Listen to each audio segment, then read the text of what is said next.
Hello and welcome to another Wednesday edition of DFO Rundown Insider Edition. Irfaan Gaffar here in Vancouver alongside that man, David Pagnotta in Toronto. We are a presentation of Bet365. Whatever the moment, it's never ordinary at Bet365.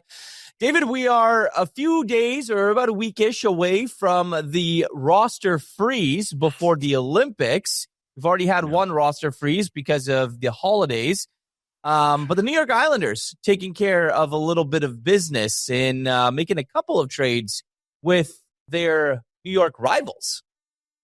Yeah, getting some boxes checked in short order, 24-hour span, give or take. They bring in Carson Soucy from the Rangers. They bring in Andre Palat from the New Jersey Devils. And they still have cap space. So they're going to evaluate these next week, and then obviously going into the trade deadline after the Olympic freeze wraps. But Matthew Darche, we had him on the show. He talked about this morning, talking about rewarding his guys for how they're performing. And all these GMs, they want their team to give them a reason to add to help their chances come playoff time, or to get to the playoffs, or to get home ice or whatever. Matthew Darche acknowledging that this morning as the reasons why they brought in Carson Soucy, which is also to help the fact that Alex Romanov is out for an extended period of time. And then without Cal Palmieri, they wanted somebody else to fit into that top six. And Palat's slotted right now on the second line with Bo Horvat and Emil Heineman, at least in practice. But, a guy who's won, a guy he's familiar with. And, he's having a rough season or had a rough season in Jersey. I guess a lot of guys have. Hoping for a little bit of a resurgence. But no money retained from New Jersey. They move out Ziplikov, who's making $2.25, so that offsets a little bit of the cash. And it still, as I mentioned, gives the Isles some cap space to go out there, and if they want to do something else, they can. Palmieri's done. Romanov is expected to be back at some point in the playoffs, so these aren't necessarily season-ending. They can't use the full hit for him, but 3.8 for the duration of the regular season, just over that for their guys missing the regular season. They got a lot of flexibility, man, and clearly Darche not afraid to use it. Well, again, like we started this show a while ago, and as we've gone through it, we've had GMs from Eastern Conference teams saying how wide open the East is. So, like you just said, if they're wanting to reward their team and at least give them a chance, then why not make those moves, especially for the New York Islanders, with all the cap space. The complete opposite. Well, kind of. The New York Rangers. The Artemi Panarin situation is interesting because you hear of teams that he wants to go to, but it's not going to work, i.e. the Florida Panthers. So what's the latest with the New York Rangers, and are they just going to completely blow it up, or what do you think happens there? Well, they're listing on a lot of guys. We'll get Panarin out of the way. I mean, that's the big prize, right? Yeah. He's the big carrot that's being dangled. He's a pending UFA. There are accurate reports that he's open to an extension. It just depends on environment, and it depends on what type of deal he could potentially get. I think there's an appetite for a lot of teams, and I would throw Washington and LA in that mix. And there are others, but those are the two that I'm aware of that would be open to like a 3-year extension. If he wants more, if he's looking for 4 or 5 years, it's really going to come down to how much money that's going to cost. And I'm not sure exactly what the appetite is right now, or at least no one's telling me, for guys to go big dollars and go in that term. So it's, at like 3 times 12 seems palatable, seems reasonable. Right now, he's on pace for, 90, 92 points, whatever it is. Mm-hmm. Probably won't completely fall off a cliff next year or the year after. So it's going to be gradual if it does decline. So that seems to be a comfortable number for a lot of teams. Now, are there others? Would Carolina get into that mix? Would Dallas get into that mix? Dallas obviously has to get Jason Robertson locked in. Maybe they view him purely as a rental to go chase a Stanley Cup. It's going to be interesting to see where this goes, and where where the New York Rangers want this to go. The package still seems to be the same. It's and depending on values, but you're looking at a first round pick, top prospect, and an additional asset. Now, all that varies based on, maybe a prospect equivalent to a first round pick and another prospect, like all that. But that's the bones of it. The meat they'll have to figure out. But I'm really curious about a lot of these teams. And I think LA's an interesting one. I think there's interest there. As I mentioned, I think there's also interest in Vinny Trocheck. I don't think it'll be to that extent. Yeah. But there are teams, Irf, that are looking at multiple players on this team. Reported last week, San Jose has interest in Braden Schneider. I know there are others. New York's willing to explore that route. Oh, this isn't exclusive to some of the older guys. They're going to augment this roster in a variety of different ways. And we'll see where that goes. Does Carolina, does Winnipeg a little bit different because they're more focused on next season. We'll get to them later on. But yeah, do they jump in on Trocheck? There's a lot of balls in the air.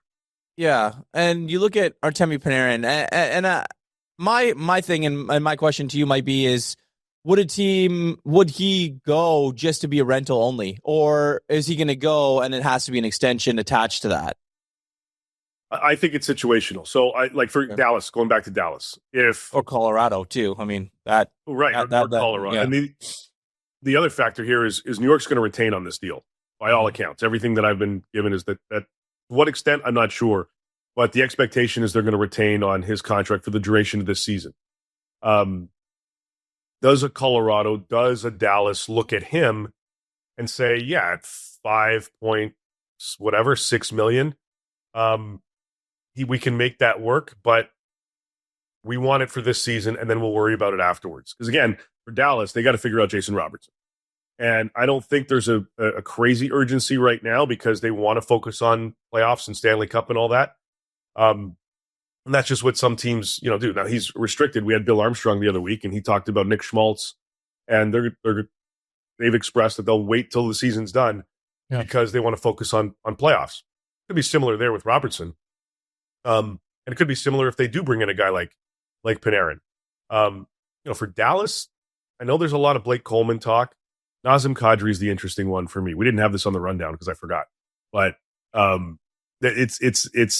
that's one where I'm going, if they make a move and Calgary eats a little bit, and I think there's a willingness to eat a little bit, we're hearing more rumblings about Nazem Kadri, at least this week.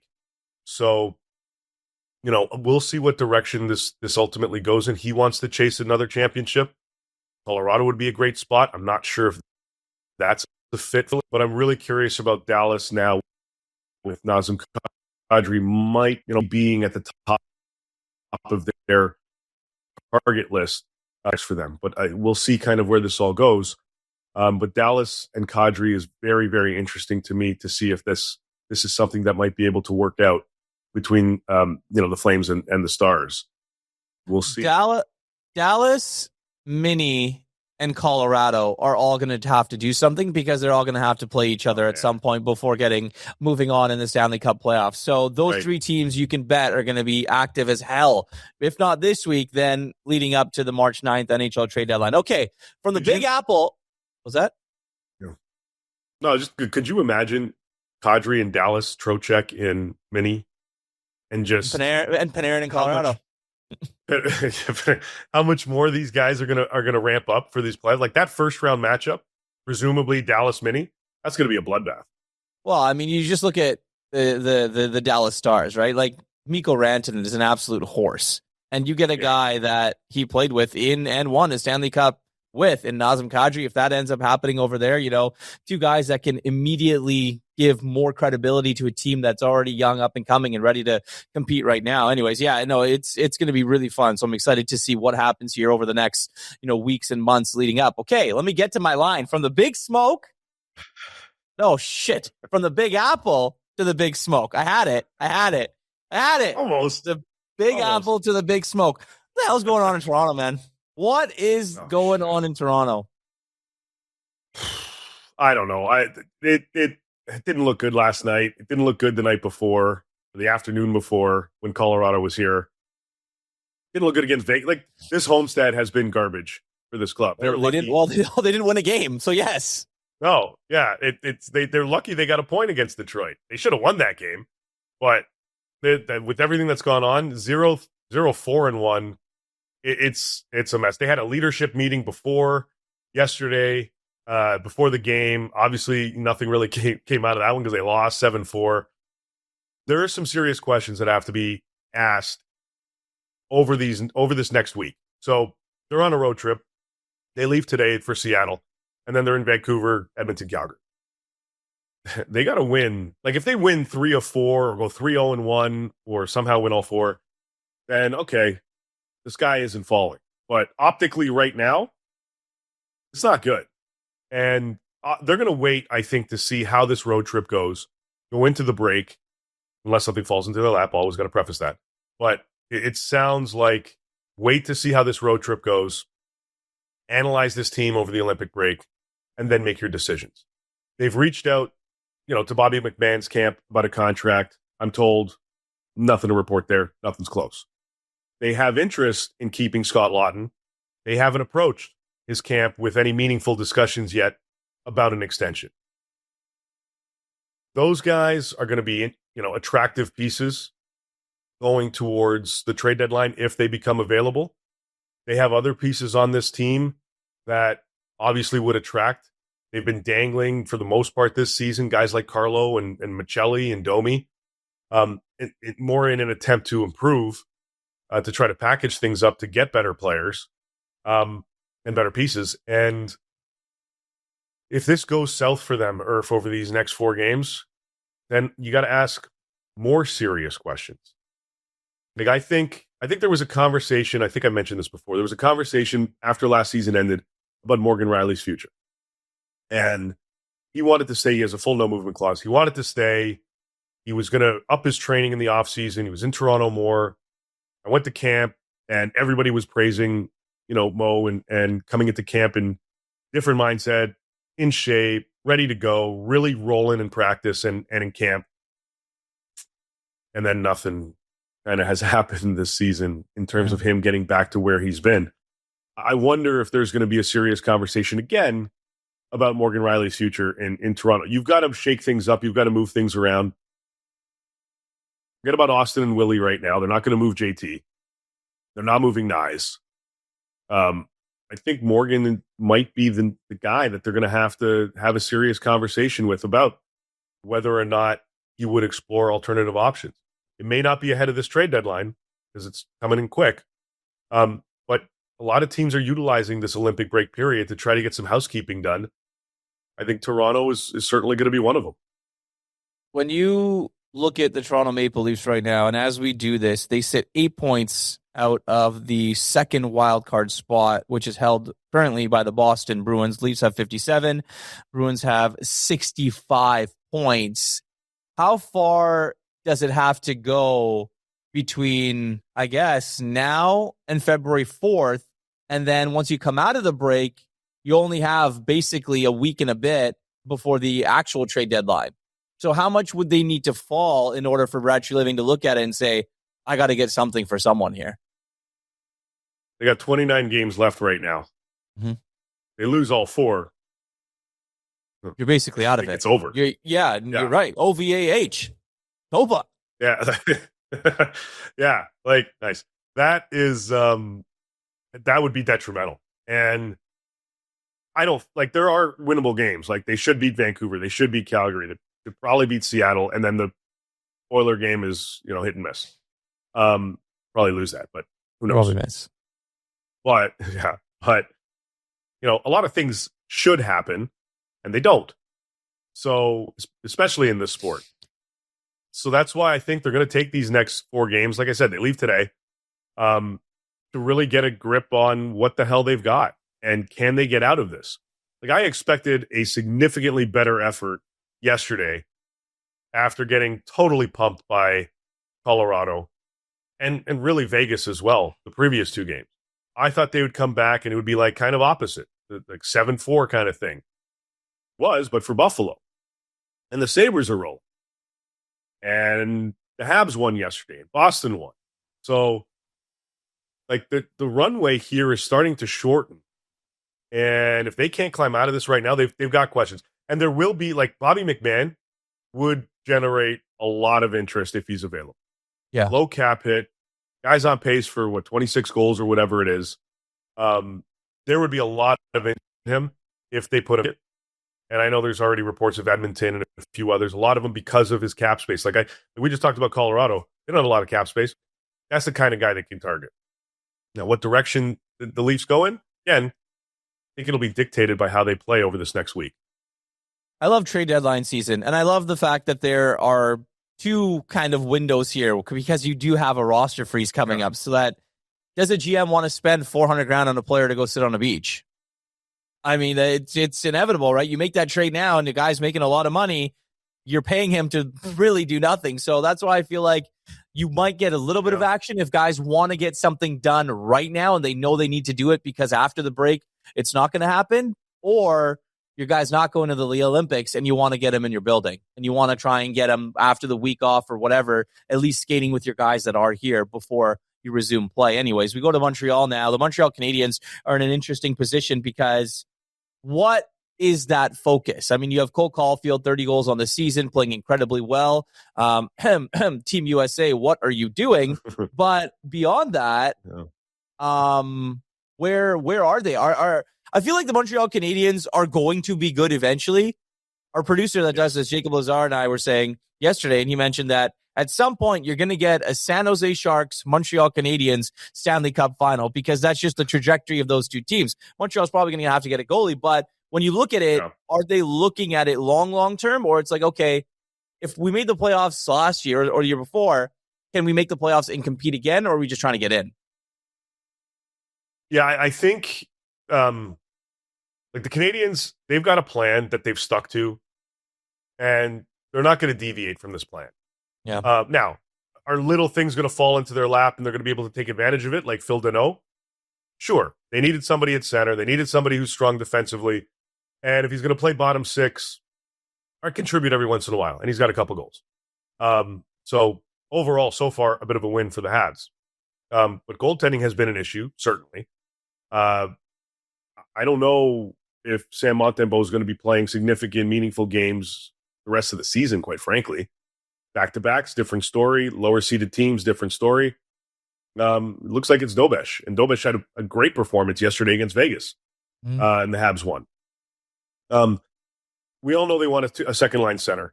And it's no secret that they're also looking for a top-line winger to play with Suzuki and Caulfield. Now that Slavkovsky, Kapanen, and Demidov have been just really fantastic as a second line. And I think because of Kapanen's performance, it's allowed them to not have to necessarily rush going after another center. Now, there are two guys in St. Louis. One in which it was Jordan Kyrou that they explored at the draft. The other guy is Robert Thomas, whom St. Louis is also willing to listen on, as we now know. I'm not saying they're going after both, but I could certainly see one of those two being a target for them. But that fits where they're at. Mid-20s, controllable, build with this group, and go from there, and presumably click with that club. Again, they're not gonna deviate from it. And look, they've got Laine coming back, Doc's back. They were banged up for a while. They're going to get internal reinforcements. How do those guys perform? But the messaging from other teams about the Habs and from the Canadiens themselves, we're rolling with what we've got. If we can find a deal to help us that doesn't impact our future significantly, then they look at it. Now, asterisks there. They've got a very deep cupboard. They got a lot of picks, and they got a hell of a lot of good quality prospects. I think they're willing to make those types of adjustments and package them up. But again, it's not going to be for a rental. It's going to be for somebody who fits that core now and for the foreseeable future. They're willing to be creative, but you're not going to sacrifice your future. Yeah, you're not going to sacrifice your future if you're Marty St. Louis or the GM group there. And why would you, right? If you're the Montreal Canadiens, you want these young guys to grow. I mean, I know the cap's going up. We love to talk about it, but you live in a cap world where if you have guys on entry-level deals that can contribute right away, that's how you're going to win the Stanley Cup. Anyways, Montreal's going up. The Winnipeg Jets are going this way. The Winnipeg Jets. what a story they have been because of everything that has kind of gone wrong for them this season. Win the President's Trophy, and in that same calendar year, you are dead last in the NHL. What does this next week, month, trade deadline-ish look for the Winnipeg Jets? Yeah, I think they're both. I think they're playing both sides. I think they're going to sell off some pieces, and I think they're going to try to buy if they can. We know they checked in on Shane Wright in Seattle. I don't know if that's a fit because I think Seattle wants to do something else with him. Mm-hmm. By the way, on Shane Wright, after we put out that report last week that he's being dangled, the few people around the league came over or called and texted and said, don't be surprised if word comes out. I guess we're going to spread it. Word starts to come out that Shane Wright has also relayed that he would be open to a change of scenery. So I don't know if it's a definitive direct trade request. I'm not sure. I don't get that direct sense, but this is maybe it is best if we alter things up here and change things up best for both parties. So something to keep an eye on there with that. But again, Seattle's trying to package him up. They do move him because they're looking for upgrades. And we know they want somebody in their top six, preferably up front. So I don't know if Winnipeg is a fit there, although Cole Perfetti's name has popped up a little bit. But yeah, we reported that a while ago too. Yeah, I don't know if that's a swap. But they are looking for, it tracks why they would go after Wright, or at least inquire, because they want somebody at the second line center position. They also want somebody on the wing. Like, they're looking to bolster their secondary scoring and that second line itself. So that's from the buying perspective what the Jets are doing. We've already talked about Luke Shen. We mentioned it a few weeks ago that he's open to a change of scenery, not a formal trade request, but a loose one. The other guy, and I expect him to be moved. The other guy to look at now is Logan Stanley. They have not had contract discussions. There were some reports that they have. I know I reported that Winnipeg was going to reach out to the camp. I don't think they've done that yet in terms of meaningful talks. But Logan Stanley, the expectation is that he will be moved ahead of the trade deadline. Very lovely cap hit with what he's making. And the season that he's having, there are a lot of teams that value what he brings to the table. He's having an emerging season, kind of a breakout type of year for him. And it's going to equate to a pretty solid contract when he gets to it. I just don't get the sense it's going to happen in Winnipeg. So add Logan Stanley officially now to all the trade watch and trade boards and all that stuff. Because the expectation now is that the Winnipeg Jets will move him at some point, whether it's, before this Olympic break or at the trade deadline. It looks like they'll be moving on from Logan Stanley. Let's wrap up this part with a trip all the way over to the West Coast, unless you play for a team with a giant whale on the crest of your jersey. That is the Vancouver Canucks. Minus 55 goal differential for those Vancouver Canucks. They're 1-9 in their last 10. They already had one player that has asked out and has been granted his wish. Was the former captain of the team, and they're sellers. There is no doubt about that. They should be sellers. The next is Evander Kane. And before I get to your take on Evander Kane and what's going on with him and the Vancouver Canucks, here's what I think. The Vancouver Canucks would have traded Evander Kane if they had an offer that they like, if they had an offer at all. And I think that that's now why you hear his agent being involved in it a little bit more, because there are different ways of going about this. If the Canucks are willing to retain some salary, then Milstein can get creative. He did it with Ilya Mikheyev here in Vancouver, and he's done it with other clients in the past. So my question to you is, will the Canucks add a pick to make it happen? Just to get rid of that if you can? Like, if they're going to eat salary, guys making north of $5 million this season, they're going to have to do something a little bit more creative if Evander Kane, which we know, in fact, wants out here in Vancouver, if they're going to have to facilitate that somehow. So what I was told was they want something back for Evander Kane. Yeah. They will retain. And I get the sense they're willing to go to 50% of that deal when he's making 5.125 million. So half of that is 2.625, whatever the heck it is. Brain hurts. but they want a draft pick or a prospect back in a deal. I don't know the degree of the pick. I don't know the caliber of the prospect, but that's what I was told, that when they move, when they move Evander Kane, with significant retention, that they want something back. They did talk to LA. They did talk to Edmonton earlier on in the season when those reports came out. That did happen. There's no fit there. Financially, forget about it. That's not going to happen. But they have talked to them. There are reports of Colorado and Dallas and whatnot. I know there are some Eastern clubs that have entered the mix as well. But these teams want him at probably half of his clip. Yeah. So you're going to retain, give us something. And that's at least the ask right now. Whether they get that or not, I don't know. They wanted a first-round pick plus for Kiefer Sherwood and ended up dropping that ask, and they got 2 seconds and a prospect. So we'll see if that changes here. But that's the latest on Kane.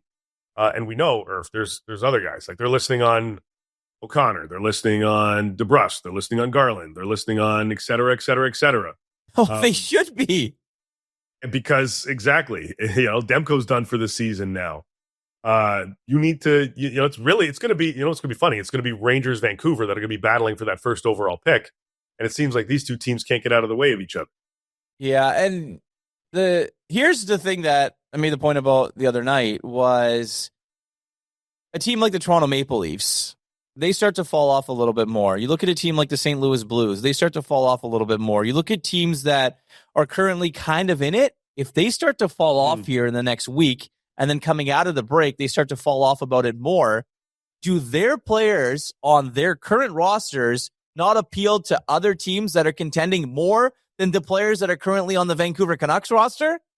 Like, there are some teams out there that have very good players that you could probably get if you're willing to part ways with an asset that you're more than happy to get rid of for a player on the Toronto Maple Leafs roster than a Drew O'Connor. Like, there's the Canucks have to be careful here, because you hope that you can act quick, because if not, you could just be getting lost in it, and there might be other teams that have a lot more to offer than you guys do. Yeah, you look at the Western Conference, and realistically, the 9th and 10th team have a shot. Everybody else is pretty much out. Nashville down, forget it, in my opinion. I don't think they're making it. East, okay, you got a few more, but, to your point, come out of the break, and Columbus has their talks with their players, and none of them want to stay, or only one of them wants to stay. Then all of a sudden you have Boone Jenner in the mix, and Charlie Coyle, and Gabranson, and so on, that are pending UFAs. Their price tags are going to be a little bit different than that of a DeBrusque or O'Connor, who has another year on his contract. DeBrusque has a few. Garland's deal kicks in July. Do you go PD talk, or do you wait till the summer? Like, they have to navigate these very cautiously, these waters, because of that potential of other teams saying, you know what, let's make this, we're going to go in this direction. Calgary, we talked about Kadri earlier. Like, all the focus was, Coleman and Lomberg, because he's a UFA, and Coleman's got 1 year left. Kadri, we're not too sure. And now this week we're hearing, well, wait a second. No, it does sound like they're going to take a serious look at moving him. And feeling might be, okay, I'm good with that. As long as it's a place where I want to be, let's, make it happen. So we'll see kind of how the market shifts over this next week, and then going into when the break ends, because I think there are going to be other players that are involved, and the Vancouver Canucks have to be cognizant of that. I hope for their sake they already are. Yeah, I mean, you think they are.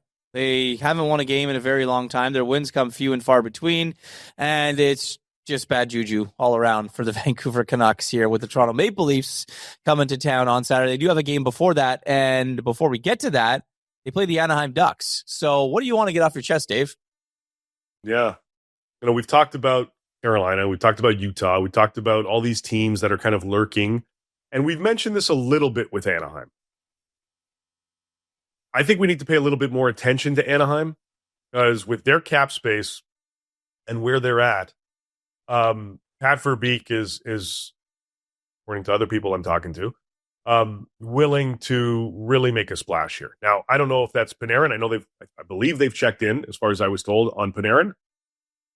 Is this a team that maybe they shift a little bit, go extension route, have a veteran guy with a lot of those young pieces? Maybe. They've got the cap space for it. They also have to give, Carlson and Gauthier bigger deals in the summer, Zellweger as well. But they can make all that fit.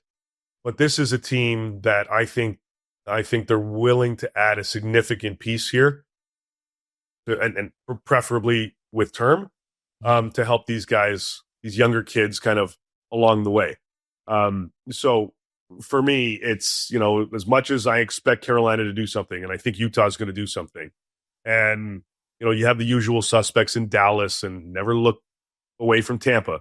But, other teams that I kind of wonder about, Anaheim a hell of a lot more, because it certainly sounds like there's a big willingness to make something big happen there. Sweet. I hope in this next week, by the time we do this again around February 4th, we're going to have a lot of deals to talk about. I'm cautiously optimistic. I don't think a lot of these GMs have it in them to pull off moves and big moves, especially with what's at stake, where you're paying guys a lot of money just to basically go and not do anything for a little bit. So we'll see what happens, but then it better be guns a-blazing right after the break. Yeah, 100%. I just hope it's not like the offseason, where there was all this hype, all this talk, everybody you talk to, we're talking to this team, we're talking to that player, we're doing this, we're doing that. July 5th rolls around, and then it's crickets for the rest of the summer. So I'm hoping that because there's so much activity right now, at least conversationally, and we get action by 3 p.m. Eastern on February 4th when the roster freeze kicks in, which is also a weird time. Like, when it was the holiday freeze, it was midnight. Trade deadline's at 3 p.m. on March 6th. Why is this one at 3 p.m. on the 4th? Unless I'm missing something travel-wise, or I don't know. But I hope there's activity, man. I really do. It gives us a hell of a lot more to talk about, and it's exciting. It is exciting. Well, there was a big trade. Quinn Hughes got traded, though. Let's go to his former team, the Vancouver Canucks, as part of our Bet365 segment. The Toronto Maple Leafs are in town to play the Vancouver Canucks. The Toronto Maple Leafs generally don't play the Vancouver Canucks that well here in Vancouver. However, Vancouver Canucks are in a bad way. Toronto Maple Leafs are also in a bad way. There are two teams that I think can score some goals. I think that can be entertaining at an afternoon game, evening on the west or the East Coast, of course. God forbid you guys have to stay up late to watch a hockey game. So let's go over 5.5 goals for the Toronto Maple Leafs and the Vancouver Canucks. And give me an Austin Matthews anytime goal here in Vancouver. So you put those together, you probably get some pretty decent odds. Whatever you bet, it's never ordinary. A Bet365. Download the app, get it on the game. Use code NATION. Bet365 must be 19 or older. Please play responsibly. David, thank you once again for all your insight, your expertise. And yes, you and I hope that by the next time we do this, we're going to have a lot to talk about here, as this was episode 14 of DFO Rundown Insider Edition. Hey, hockey fans, if you enjoyed that video, then make sure you hit the subscribe button right here on the Daily Faceoff YouTube. We have you covered for everything you need. Exclusive interviews on The Sheet with Jeff Merrick, all the latest hockey news on Daily Faceoff Live, and you can always get your morning started with Johnny Lazarus and Colby Cohn on Morning Cup of Hockey. Don't miss a minute. Hit that subscribe button.